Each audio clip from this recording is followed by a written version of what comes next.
Pernahkah kamu merasa seolah-olah hidupmu dikendalikan oleh sesuatu yang tak terlihat? Bahwa keputusan-keputusan kecil yang kamu ambil mau duduk di mana, berbicara pada siapa, atau bahkan siapa yang kamu percayai bukan sepenuhnya berasal dari dirimu sendiri?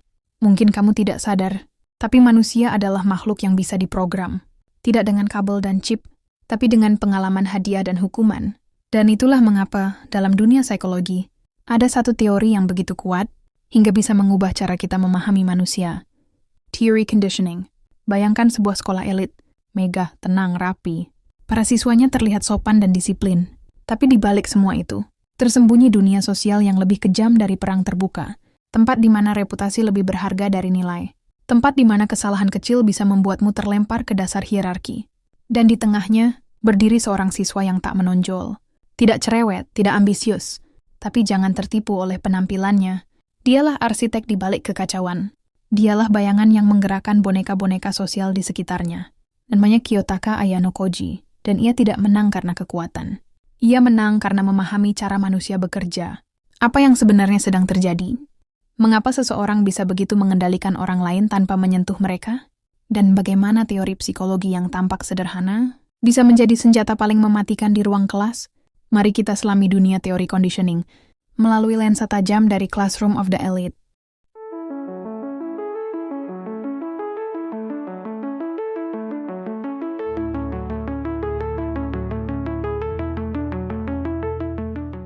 Bayangkan kamu masuk ke sebuah sekolah elit, di mana semua murid tampak pintar, tenang, dan kompetitif. Tapi di balik ketenangan itu, ada permainan manipulasi yang halus dan mematikan. Inilah dunia Classroom of the Elite, di mana Kiyotaka Ayano Koji, seorang siswa yang tampak biasa sebenarnya adalah seorang jenius dalam strategi dan psikologi manusia. Tapi ia tak menggunakan kekuatan otot. Ia mengendalikan semua dengan conditioning. Apa itu conditioning? Dalam psikologi, conditioning adalah proses pembelajaran yang membentuk perilaku manusia melalui pengalaman dan konsekuensi. Ada dua bentuk utama, conditioning klasik dan conditioning operan.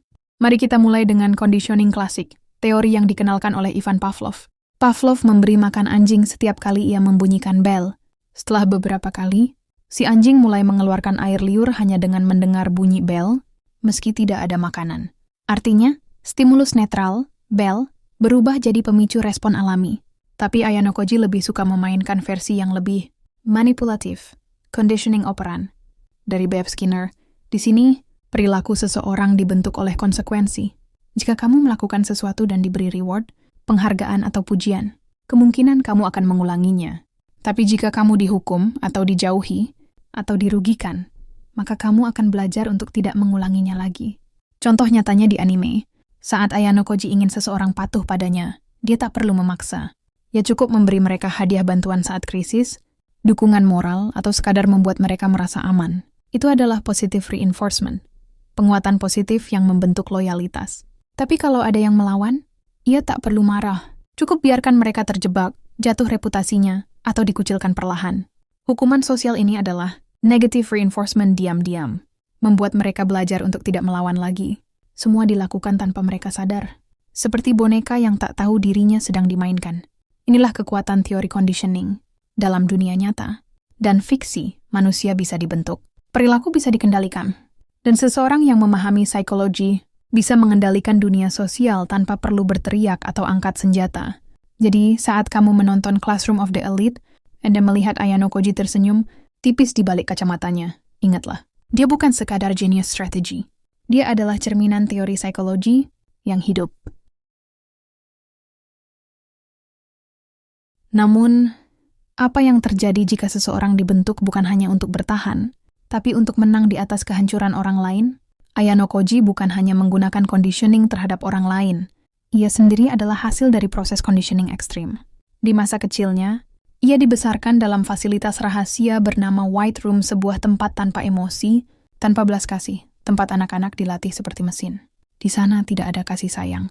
Hanya eksperimen, reward dan punishment yang ekstrim. Satu kesalahan kecil bisa berakibat hukuman fisik.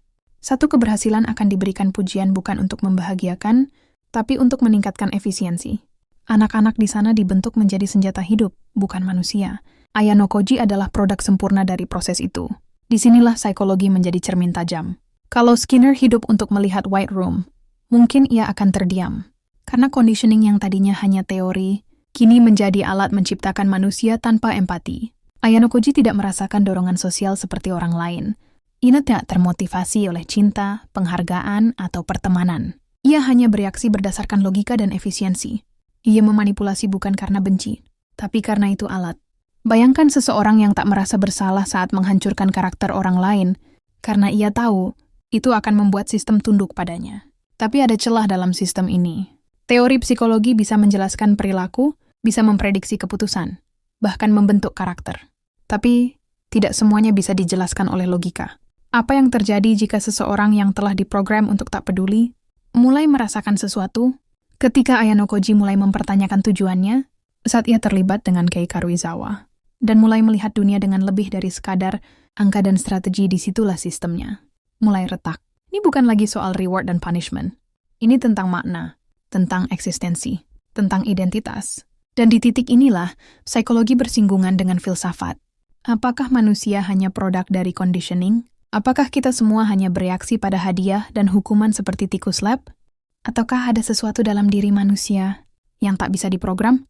Sesuatu yang muncul tanpa stimulus. Sesuatu yang bukan hasil eksperimen. Kehendak, pilihan, hati nurani. Inilah pertanyaan yang mulai menghantui Ayano Koji. Di permukaan, ia masih sama. Dingin, analitis, tak tertembus. Tapi di balik tatapan kosongnya, sebuah konflik kecil mulai tumbuh. Sebuah pertanyaan yang tak pernah diajarkan di White Room. Untuk apa aku melakukan semua ini? Kalau kemenangan hanyalah statistik, kenapa rasanya tetap kosong? Kalau manusia bisa dibentuk seperti pion, kenapa beberapa dari mereka memilih melawan, meski tahu mereka akan kalah? Inilah wilayah psikologi eksistensial. Psikolog seperti Viktor Frankl percaya bahwa manusia tidak hanya digerakkan oleh reward dan punishment, tapi oleh makna. Manusia mencari arti hidup, bahkan di tengah penderitaan. Dan ketika makna itu hilang, jiwa pun retak. Ayano Koji mulai melihat ini di sekelilingnya. Ia melihat Kei, yang tetap berjuang meski trauma masa lalu terus menyiksanya. Ia melihat Suzune, yang terus membuktikan dirinya meski terus diremehkan. Ia melihat Rayuan yang kalah secara sistem, tapi tetap tertawa karena setidaknya dia hidup dengan pilihannya sendiri. Satu demi satu, Ayano Koji menyaksikan sesuatu yang tak pernah diajarkan. Kegigihan manusia yang tidak logis, keberanian untuk memilih meski tahu itu menyakitkan, dan kekuatan dari sesuatu yang tidak bisa dihitung, hati. Lalu apa yang akan terjadi? Seorang anak hasil conditioning, ekstrim mulai mempertanyakan sistem yang menciptakannya. Ia mulai bertanya, bukan pada data, tapi pada dirinya sendiri. Kalau aku bisa mengendalikan semua orang, tapi tak bisa merasakan apa-apa, apakah aku benar-benar hidup? Dan saat itu terjadi, bukan hanya Ayano Koji yang akan berubah, tapi seluruh dunia di sekitarnya. Karena terkadang, musuh terbesar dari sistem yang sempurna adalah satu jiwa yang akhirnya memilih untuk menjadi manusia. Dan di sanalah, dalam diamnya malam kelas D, dalam ruangan asrama yang tenang dan gelap, Ayano Koji duduk sendiri, tidak sedang menyusun strategi, tidak sedang memanipulasi siapapun, hanya diam, memandang keluar jendela, ke arah langit malam yang luas. Untuk pertama kalinya, bukan untuk memikirkan langkah berikutnya, tapi untuk merenung siapa aku jika semua peranku kugugurkan. Itulah krisis eksistensial yang sesungguhnya. Ketika seseorang tak lagi bisa bersembunyi di balik kecerdasan, tak bisa berlindung di balik sistem, dan tak bisa menyalahkan siapapun. Ketika semua strategi berhasil, tapi jiwa masih merasa hampa. Di sanalah seseorang mulai bertanya, bukan apa yang harus kulakukan, tapi apa arti dari semua ini? Ayano Koji adalah cerminan di saat kita belajar untuk bertahan, untuk menyesuaikan diri, untuk mencari reward dan menghindari hukuman. Dari kecil kita diajari menjadi efektif, berprestasi, berfungsi. Tapi, kapan terakhir kali kita diajari untuk merasa?